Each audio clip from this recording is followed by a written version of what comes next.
Israel ও যুক্তরাষ্ট্রকে পাল্টা হামলা করে নাস্তানাবুদ করে দিচ্ছে ইরান।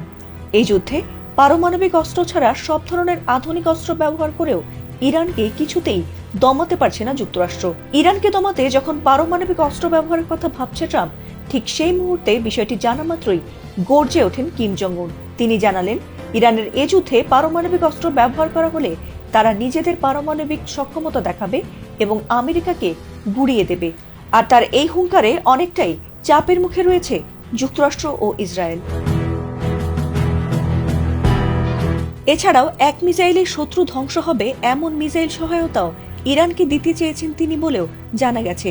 আর তাতে এবার ভয়ে পিছু হটছে দখলদার দেশ দুটি। সুর নরম করে বারবার চাইছে যুদ্ধবিরতি, তবে সেই যুদ্ধবিরতির প্রস্তাব নাকচ করে আরো বিধ্বংসী হামলার ঘোষণা দিয়েছে ইরান।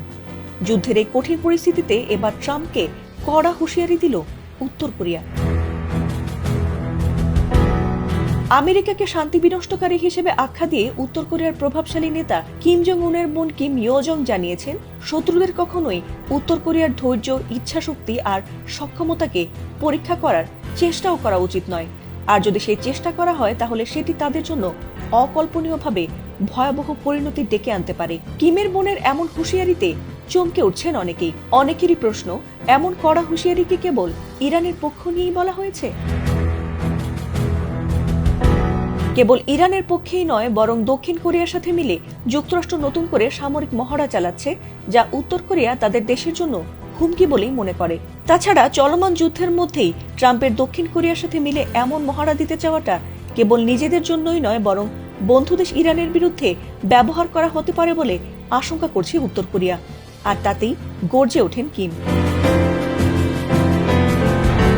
সোমবার থেকে শুরু হওয়া 10 দিনব্যাপী যুক্তরাষ্ট্র ও দক্ষিণ কোরিয়ার এই সামরিক মহড়াকে যদিও ট্রাম্প শান্তিপূর্ণ বলে দাবি করছে, তবে ইরানের যুদ্ধ লাগানোয় এবার এই মহড়াকে নিজের দেশের হামলার উস্কানি বলেও মনে করছে উত্তর কোরিয়া। এছাড়াও যুক্তরাষ্ট্র ও দক্ষিণ কোরিয়া ঠিক কী উদ্দেশ্যে এবং কতটা গভীরভাবে তাদের নিরাপত্তা লঙ্ঘন করছে, পিয়ংইয়ং তা নিবিড়ভাবে পর্যবেক্ষণ করছে বলেও জানিয়েছেন কিম। ফাতিমা সুলতানা, এটিএন বাংলা।